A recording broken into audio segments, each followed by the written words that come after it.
Hello students, this is Ravi Saxena. Welcome to the economics class. आज भी हम Indian economy on the eve of independence, the first chapter of your Indian economic development. आज हम इसके next topic पर बात करेंगे। Agricultural sector independence के टाइम पे कैसा था उसके बारे में हम पढ़ चुके हैं already.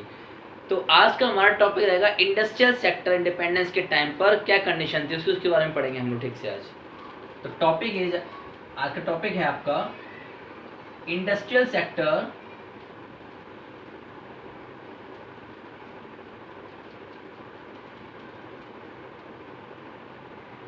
On the eve of independence.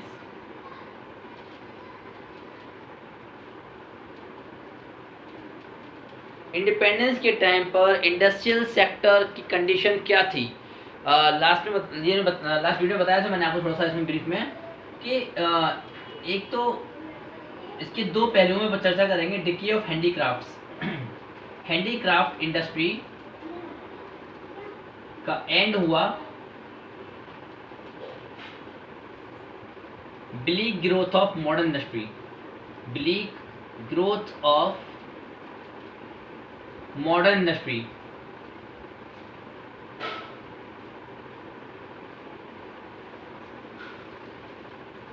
तो इंडस्ट्रियल सेक्टर में हैंडीक्राफ्ट इंडस्ट्री, इसके बारे में थोड़ा सा मैंने आपको बताया था पहले लास्ट वीडियो में कि हैंडीक्राफ्ट इंडस्ट्री का किस तरीके से ब्रिटिशर्स ने एंड किया। तो वो सारे रीजन्स पढ़ते हैं डिटेल में हम लोग वन बाय वन कि क्या क्या रीजन्स थे, किस तरीके से हैंडीक्राफ्ट का उन्होंने एंड किया ब्रिटिशर्स ने। तो पुट द फर्स्ट हेडिंग पढ़ते हैं हम लोग। फर्स्ट पॉइंट है आपका discriminatory tariff policy of the state. Discriminatory tariff policy of the state. British government की tariff policy in the sense taxation policy बहुत ज़्यादा शोषणकारी थी, डिस्क्रिमिनेटरी थी। थोड़ा सा हम पहले भी पढ़ चुके हैं इस चीज़ में। अब जी टैरिफ पॉलिसी मतलब क्या होता है, टैरिफ पॉलिसी उसको बोलते हैं और टैक्सेशन पॉलिसी होती है regarding import and export, export duty, import duty. तो ब्रिटिशर्स ने हैंडीक्राफ्ट आइटम्स को एंड करने के लिए, इसकी इंडस्ट्री को ख़त्म करने के लिए उन्होंने क्या किया, जो भी उन टैरिफ पॉलिसी थी वो बहुत ज़्यादा शोषणकारी, भेदभाव वाली बना दी। अब ये क्या था भेदभाव वाली पॉलिसी कि जो भी हमारे यहाँ हैंडीक्राफ्ट आइटम्स जो होते थे इसके प्रोडक्शन पर बहुत ज़्यादा वो एक्साइज ड्यूटी लगाते थे। प्रोडक्शन टैक्स जो होता है, एक्साइज ड्यूटी बहुत ज़्यादा लगाते थे। दूसरा, हैंडीक्राफ्ट आइटम बाहर विदेशों में एक्सपोर्ट जो किए जाते थे उस पर एक्सपोर्ट ड्यूटी बहुत हैवी लगाते थे। इसका मतलब क्या है कि अगर हैंडीक्राफ्ट आइटम इंडिया से विदेशों में एक्सपोर्ट किया जा रहा है तो ब्रिटिशर्स को ये चीज़ पसंद नहीं थी। गवर्नमेंट कैसे वो चीज़ देखती, क्योंकि अगर गवर्नमेंट को हैंडीक्राफ्ट इंडस्ट्री एंड करनी है तो उसका बिजनेस ख़त्म करना पड़ेगा। तो गवर्नमेंट ने क्या किया, जो हैंडीक्राफ्ट आइटम्स का प्रोडक्शन था उसको प्रोडक्शन टैक्स बहुत हैवी लगा दिया और एक्सपोर्ट ड्यूटी भी बहुत ज़्यादा लगा रखी थी। अगर विदेशों में आप सामान भेजेंगे, हैंडीक्राफ्ट आइटम एक्सपोर्ट करेंगे, then you will have to pay heavy export duty. और जो ब्रिटिश गुड्स थे, ब्रिटिशर्स के जो फिनिश गुड्स थे उसके इंडिया में आने के लिए कोई भी टैक्स नहीं था। इंपोर्ट ड्यूटी बिल्कुल फ्री थी, इंपोर्ट ड्यूटी फ्री, कोई भी इंपोर्ट टैक्स नहीं लगता था। और इंडिया से भी जो रॉ मटेरियल्स बाहर अपने देश में ब्रिटिशर्स भेजते थे, एक्सपोर्ट करते थे, उस पर भी कोई भी एक्सपोर्ट ड्यूटी नहीं थी, फ्री एक्सपोर्ट ड्यूटी। अब देखिए इसमें हम अपने देश से हैंडीक्राफ्ट आइटम बाहर भेज रहे हैं तो एक्सपोर्ट ड्यूटी बहुत पे करनी पड़ रही है हम लोगों को। लेकिन वहीं ब्रिटिशर्स हमारे देश से रॉ मटेरियल्स अपने देश में भेज रहे हैं, उस पर एक्सपोर्ट ड्यूटी कुछ भी नहीं है, बिल्कुल फ्री। तो है कि नहीं है ये डिस्क्रिमिनेटरी। और जो इम्पोर्ट ड्यूटी, जो बाहर सामान आ रहे हैं ब्रिटिशर्स के इंडिया में, उस पर इम्पोर्ट ड्यूटी फ्री, कोई भी इम्पोर्ट ड्यूटी नहीं है। तो this was the discriminatory tariff policy of the government state, जिसकी वजह से क्या हुआ, हैंडीक्राफ्ट इंडस्ट्री ग्रेजुअली धीरे धीरे करके खत्म होने लगी। अब सेकंड पॉइंट देखते हैं। सेकंड पॉइंट, सेकंड रीजन क्या था इसका? सेकंड पॉइंट दे रखा है आपका यहाँ पर,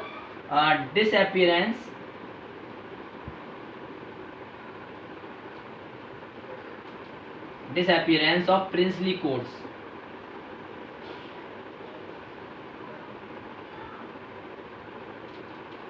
disappearance of princely courts, princely courts in the sense राजा महाराजा जो होते थे, नवाब होते थे, उनका जो दरबार लगता था वो गायब हो गए।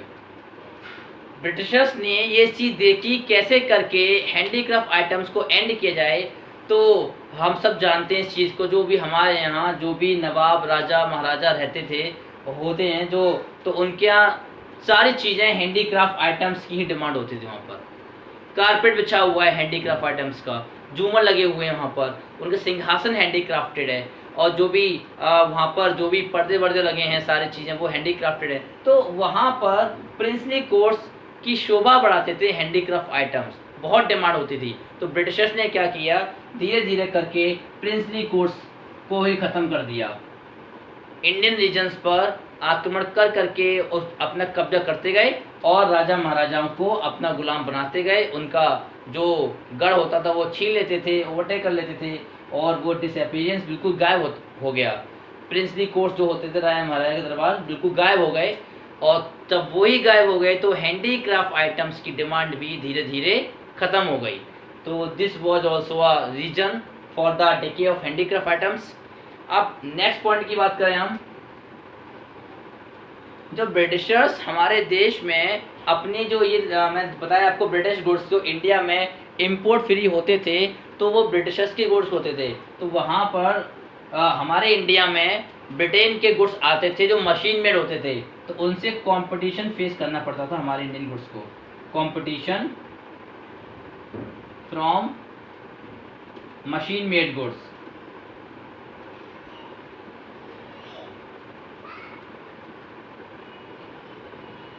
ब्रिटिशर्स को ये चीज़ पता थी, जब तक कोई एफिशिएंसी वाला, कोई टेक्निक वाला वस्तु हमारे इंडिया में नहीं आएगी तब तक हैंडीक्राफ्ट आइटम्स एंड नहीं होंगे।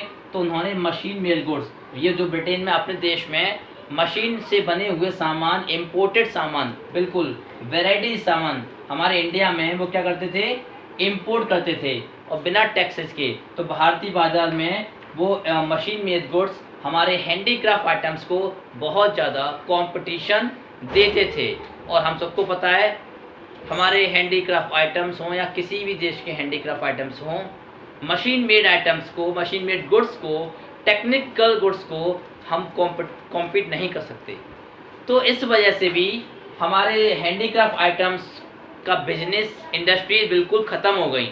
तो ये भी एक रीज़न है कि मशीन मेड गुड्स इंडिया में आने से हैंडीक्राफ्ट आइटम को कंपटीशन बहुत ज़्यादा फेस करनी पड़ी, कंपटीशन फेस नहीं कर पाए वो, और एंड हो गया हैंडीक्राफ्ट इंडस्ट्रीज का। और नेक्स्ट पॉइंट है हमारा इसमें, new patterns of demand. New patterns of demand, मांग के नए तरीके। अब मशीन मेड गुड्स आएंगे तो डिमांड के पैटर्न तो चेंज होंगे ही, न्यू होंगे। इसका मतलब ये है, after the introduction of machine made goods और Britain goods in Indian markets have change the market, पूरे तरीके से उन्होंने चेंज कर दिया था इंडियन मार्केट।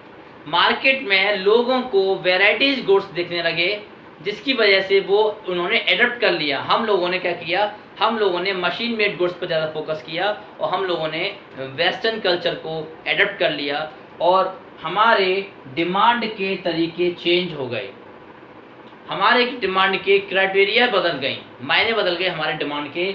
हम लोगों ने वेस्टर्न गुड्स को, वेस्टर्न कल्चर के गुड्स को ज़्यादा प्रोत्साहन दिया, हमने उनको ज़्यादा ये खरीदा। इससे क्या हुआ, एक ही बात, इंडियन हैंडीक्राफ्ट आइटम्स का अंत। तो डिमांड के नए तरीके भी, जो मशीन मेड गुड्स ने हमारे इंडियन मार्केट में एक नया माहौल बना के खड़ा कर दिया, उसने हमारे मांग के, हमारे डिमांड के तरीके बदल दिए। वेस्टर्न कल्चर को हमने अडॉप्ट कर लिया, वेस्टर्न शैली को हमने अडॉप्ट कर लिया, तो हैंडीक्राफ्ट आइटम्स को हम कहाँ पसंद आने वाले थे? हम देश की जनता को फिर तो मशीन मेड गुड्स ही पसंद आने लगे, हैंडीक्राफ्ट आइटम्स को पसंद नहीं किया जाने लगा। नेक्स्ट पॉइंट देखते हैं।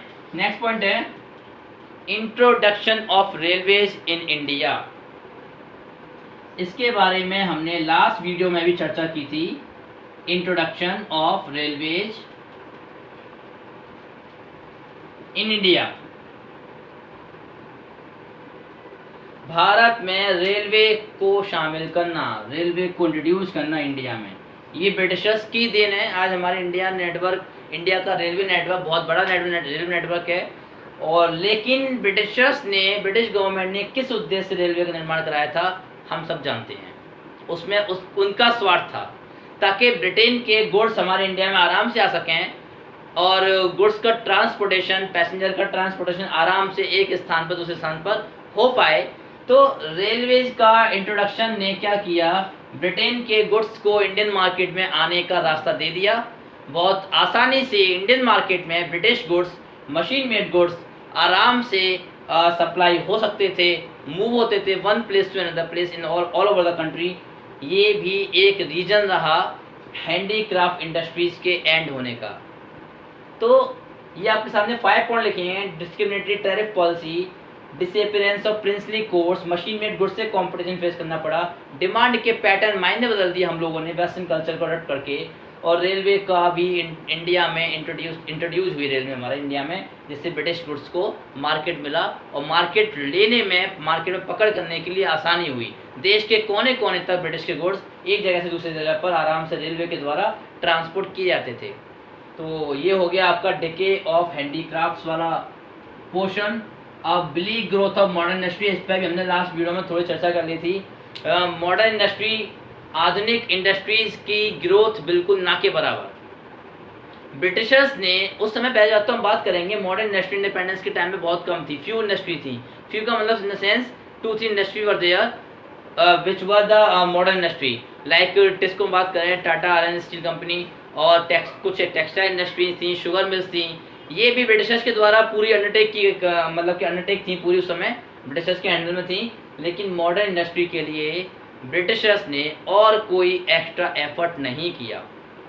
ब्रिटिशर्स ने मॉडर्न इंडस्ट्री के नाम पर केवल वो चीज़ों का ग्रोथ की, उन चीज़ों पर ग्रोथ किया जिसकी उन्हें आवश्यकता थी, जैसे कि कम्युनिकेशन, जैसे कि ट्रांसपोर्टेशन, टेक्सटाइल। ये कुछ चीज़ ऐसी थी जिसमें believe growth of modern industry की बात करते हैं हम लोग, तो वही था। पावर जनरेशन करवा दिया ब्रिटिशर्स के लिए, यानी कि बिजली का निर्माण करवा रहे हैं, पावर जनरेशन, ताकि इंडस्ट्री चलती रहे आराम से। इंट्रोडक्शन ऑफ रेलवेज को इंट्रोड्यूस कराया इंडिया में, ठीक है ना। डेवलपमेंट ऑफ पोर्ट्स, बंदरगाह वगैरह का निर्माण करवाया। मीन्स ऑफ कम्युनिकेशन के साधन प्रोवाइड कराए ब्रिटिशर्स ने। तो बस यही कुछ सेक्टर से जहां ब्रिटिशर्स ने कुछ एफर्ट दिखाया मॉडर्न इंडस्ट्रीज को ग्रोथ करने के लिए, और ब्रिटिशर्स का कुछ भी एफर्ट नहीं रहा हमारे इंडिया के मॉडर्न इंडस्ट्री को ग्रोथ करने में। तो ये आप बिलीव ग्रोथ है, मॉडर्न इंडस्ट्री की बात पूछी जाए तो आप इन चारों के बारे में थोड़ा सा डिटेल में बता दीजिए।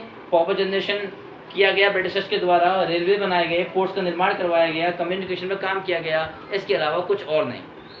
तो ये हो गया आपका इंडस्ट्रियल सेक्टर। इंडिपेंडेंस के टाइम पर इंडस्ट्रियल सेक्टर कैसा था वो पढ़ लिया हम लोगों ने। अब हम बात करेंगे फॉरेन ट्रेड कैसा था इंडिपेंडेंस के टाइम पर।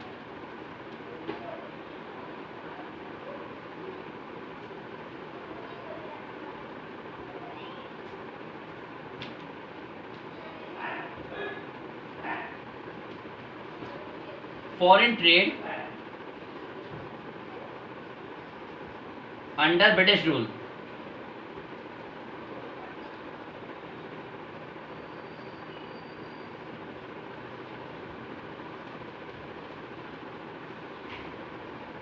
ब्रिटिश शासन के दौरान अभी इंडिपेंडेंस के टाइम पे फॉरेन ट्रेड कैसा था हम थोड़ा सा पहले पढ़ चुके थे ब्रीफ में, कि फॉरेन ट्रेड में गवर्नमेंट ने, ब्रिटिश गवर्नमेंट ने कुछ ज़्यादा शोषण कर रखा था। फर्स्ट पॉइंट पढ़ते हैं सीधे हम लोग।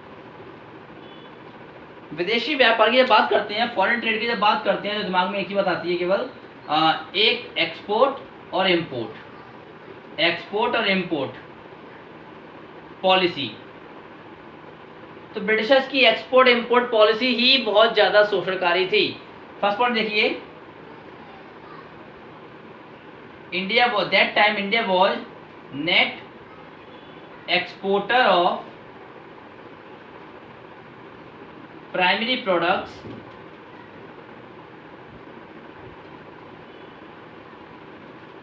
And net importer of finished goods.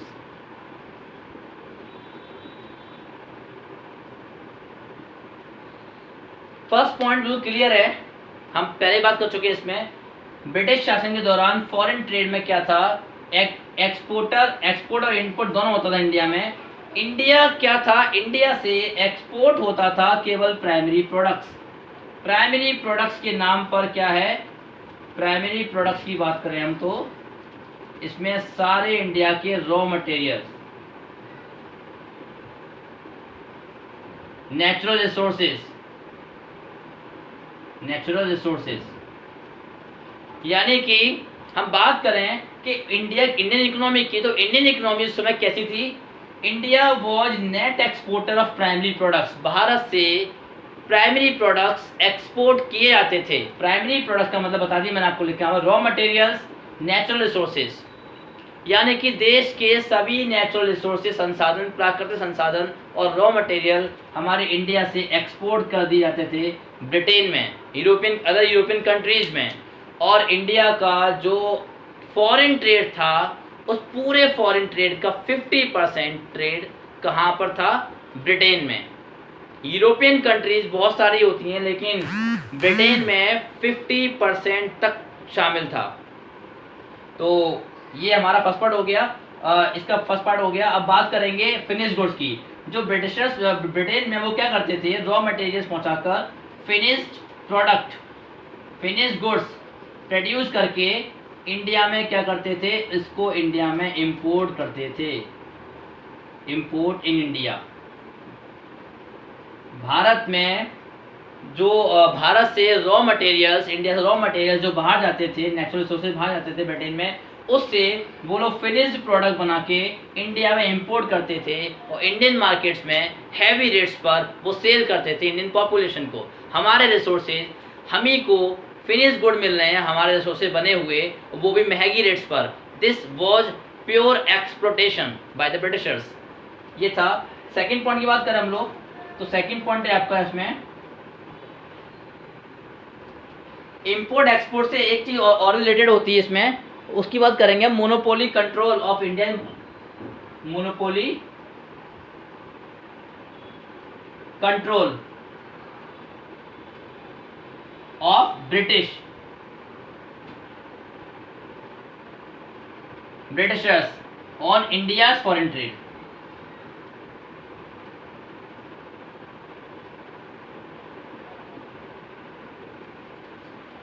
यानी इस पॉइंट को हम डिटेल में समझ लेते हैं। इंडिया के विदेशी व्यापार, इंडिया के फॉरेन ट्रेड पर एकमात्र अधिकार, कंट्रोल, नियंत्रण था ब्रिटिशर्स का।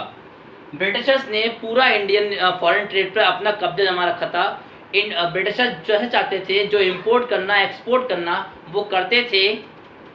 वो पूरा एकमात्र अधिकार था, सोल राइट था ब्रिटिशर्स का इंडिया के फॉरेन ट्रेड पर। तभी तो मैंने बताया आपको अभी भी कि इंडिया के फॉरेन ट्रेड का जितना भी फॉरेन ट्रेड होता था, 50% होता था ब्रिटेन में।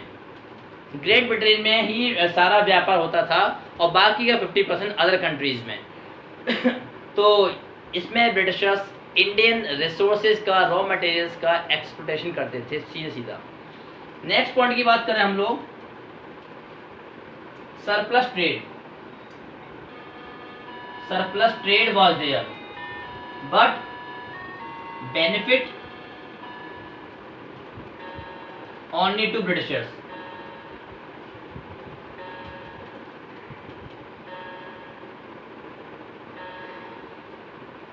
इसकी हम बात करें तो सरप्लस ट्रेड का मतलब है कि जब एक्सपोर्ट इंपोर्ट से ज़्यादा होता है तो इसको बोलते हैं surplus trade, balance of trade. तो हमारे इंडिया में उस समय एक्सपोर्ट ज़्यादा हो रहा था। एक्सपोर्ट हो रहा था किसका? प्राइमरी प्रोडक्ट्स का, रॉ मटेरियल नेचुरल रिसोर्सेज का। इंपोर्ट हो रहा था फिनिश गुड्स का, क्योंकि ब्रिटेन में हमारे इंडियन रॉ मटेरियल से जो भी प्रोडक्शन होता था वो वही गुड्स कंज्यूम हो जाते थे ब्रिटेन में ही, और कुछ वस्तुएं बचती थी तो वो इंडिया में इंपोर्ट होती थी। तो इंपोर्ट थोड़ा कम होता था उस समय, एक्सपोर्ट ज़्यादा होता था, तो सरप्लस ट्रेड था, यानी कि income generation was better that time. Surplus अच्छा में फायदे वाला व्यापार था, लेकिन फायदा होता था केवल ब्रिटिशर्स को, बेनिफिट्स होते थे केवल ब्रिटिशर्स को, क्योंकि जो भी रेवेन्यू रिसीव होता था इस सरप्लस एक्सपोर्ट से, सरप्लस ट्रेड से, वो that was undertaken by the Britishers. पूरा अधिकारी ब्रिटिशर्स का था, तो ब्रिटिशर्स पूरा उसको अपने कब्जे में करके रखते थे। तो ये है आपके कुछ पॉइंट्स यहाँ पर कि रॉ मटेरियल्स एक्सपोर्ट हो रहे हैं, फिनिश गुड इंपोर्ट हो रहे थे, मोनोपोली कंट्रोल था ब्रिटिशर्स का इंडिया के फॉरेन ट्रेड पर, और सरप्लस ट्रेड था, लेकिन फ़ायदा केवल ब्रिटिशर्स को ही था। ये कुछ पॉइंट्स थे जो बताते हैं कि फॉरेन ट्रेड की कंडीशन क्या थी ब्रिटिश शासन के दौरान, इंडिपेंडेंस के टाइम पर। चलिए आज की वीडियो में इतना ही। नोट्स बनाते चलिए, मैं बार बार आपसे बोल रहा हूँ, नोट्स बनाते चलिए आप लोग अपने अपने, और नेक्स्ट टॉपिक के साथ हम लोग नेक्स्ट वीडियो में मिलेंगे, इस चैप्टर का नेक्स्ट पार्ट नेक्स्ट वीडियो में। Okay, till then see you guys.